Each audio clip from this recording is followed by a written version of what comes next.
It's your girl Veronica on African Crown, and today I just want to talk about love in our communities, love as a people, and we need to sort out a lot of internal problems that we have. And this is basically, I want to be talking about the sad news that happened recently of Nipsey being shot and killed, murdered, and it's very sad what happened to him. And my condolences to his wife, to his family, to to everyone, to his family, his friends, everyone that knew Nipsey. It's just so sad. It's so sad what's happening in the Black communities.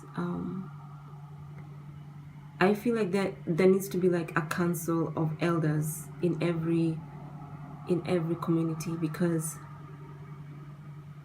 this internal problem that we have, from what I know, Nipsey is from the continent, and it's just very sad to see this. And we need to, and I know Nipsey was trying to encourage people to build their communities and promote economic structures and encourage people to just build themselves. And he was really doing a lot of work for the communities where he came from. And just the fact that the person that shot him had like shook his hand and then came back and shot him and killed him, it's just, in my country we say kikulacho kingoni mwako, like what eats you up is inside you, or what gets you is inside you. And we have to fix our internal problems as a community. Like, there's so much work that needs to be done, and we have to be willing to do it. I know there are lots of people who are really promoting growth in our communities, and I'm very happy about that, because we need to build ourselves up. We need to. This internal strife, this internal disputes are not going to take us anywhere. And I keep referring back to history, because if we don't learn from history, it's very easy to repeat history.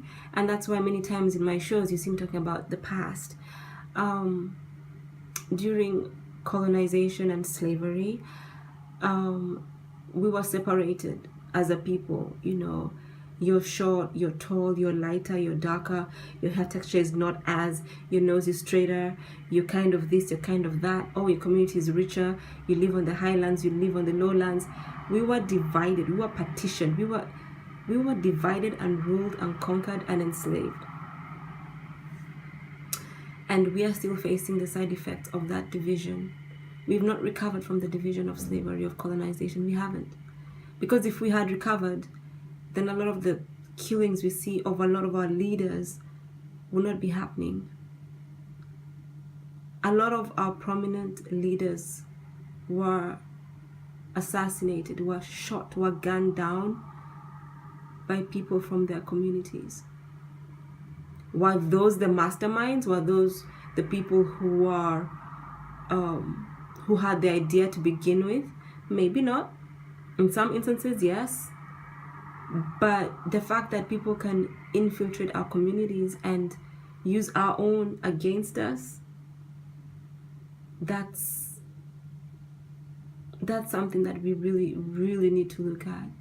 The fact that people amongst us could just wake up or build up this anger and jealousy and rage towards us and then come and kill us, and that's the saddest part, is when some might be saying that people from outside used this man, or people from here and there used him. Maybe that's true, maybe it's not, I don't know. The investigation is still going on, so I don't know.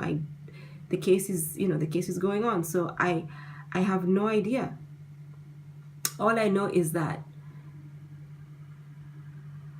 we have a lot of baggage as a people, as the Black race. It doesn't matter where you are. If you're African American, if you're in the Caribbean, if you're in the UK, if you're in Africa, it doesn't matter where you are.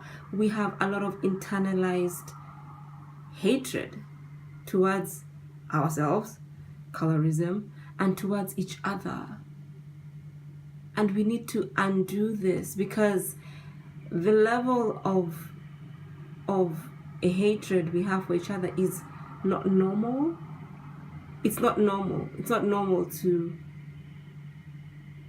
grow up with someone and be in the community and live amongst them, and one day, you just decide, you know what, I'm gonna go and kill our leader. That's not normal. Or, oh, these people can use me to go and kill our leader. That's not normal. The loyalty for each other, as I said, divide and rule, that's what happened to us. That's our history. We were great. We had greatness before that, before slavery, before colonization. We had the great Kano, we had the great Zimbabwe, we had Mwana Motapa, we had Timbuktu, we had the Nubian, like the Nubian kingdoms, the Egyptian. There's so much in Africa in terms of great, rich history. Because I have a question. How do you think we put up the pyramids in Sudan if we're not united? How do you build up the great walls of Zimbabwe? The great Zimbabwe. How do we build up Zimbabwe if we're not united at the time? How do we build up the great walls of Kano if we're not united at the time? So I feel like we need to undo. There's been so much that has been done to us as a people that I feel like we suffer from a condition that we need to address. The self-hatred that we see in bleaching and all these things we do to make ourselves not look like ourselves, and how we treat each other, how we don't support each other. These are issues that we have to address. And I'm not talking about kumbaya, let's all go live in one village and sell everything we own and let's all just go there and just kumbaya. That's not what I'm saying. I'm saying when we see our leaders rising and representing us and supporting our communities, then we need to be loyal to those leaders. When we see people doing good for our communities and bring us together, look at Malcolm X. Look at the great things he did for us. Till now, till today, we still and will always refer to Malcolm X. We'll always refer to him. It's just sad, because if we don't unite, if we don't come together, if we don't stop all these petty differences, then how are we ever gonna build? You go to China, you go to America, you'll find Chinatowns everywhere. You'll find lots of Indian cuisines and Indian shops and Indian this and Indian that everywhere. You come to UK, you'll find Chinatown, you'll find Indian this, Indian that. Come to Kenya, you'll find Indian schools, Indian restaurants, Indian this, Indian that. But how often will you find an African town? Or actually, where will you find an African town in the UK? Or an African this, or an African that, or an African town in America? Or an African, we've been conditioned to not just hate ourselves, but hate anything that is associated with us as a people. How often do you see African sculptures in African homes?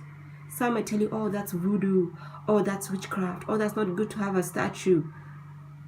That's your heritage, that's your culture. That's where you come from. That's thousands and thousands of years of who you are. And you're just going to put it aside because you think it's whatever you think it,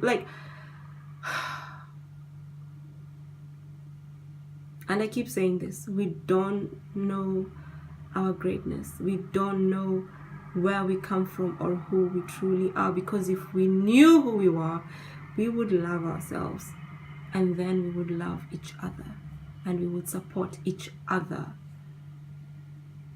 I keep hearing story after story after story of people, prominent people. You know, you'll hear of someone getting to this high position of governance and this and that, and his blood sister lives in a mud hut. You'll hear of people, you know, owning this and owning that, and, you know, moving to greatness, and their sisters' children are homeless. You'll see someone going to church and donating millions to the church, and their brother is homeless. There's something broken in our society, in our communities, and we need to fix it. We can't keep killing our leaders, and we can't keep blaming it on other people who did it. Because at some point we have to be responsible. We have to build our communities. We have to have a leadership. We have to have, because who are our leaders in the Black communities? Who are our leaders? Honestly, like, for real. You know, like, which prominent leaders do we know of that we can just quickly be like, this, that we know truly you can't corrupt them, they're standing for us, they're leading us, they're for us, they're building our communities. And I'm talking about diaspora, I'm talking about Africa. How many leaders do you know who are standing up and doing the right thing? They're very few and far between. And why is that? So, you know, this video is basically meant to just highlight that issue of self-love and unity amongst our people. We need to love each other. We need to support each other. And we need to know who we are. We need to read our history, watch all the videos you can, read all the books you can. Let's love each other. Let's embrace each other. Let's support each other. So once again, my condolences to Nipsey. To Nipsey's family, my condolences. Even as they mourn the passing of a great leader, a great, strong African man. So until next time, it's been Wanjeri on African Pride.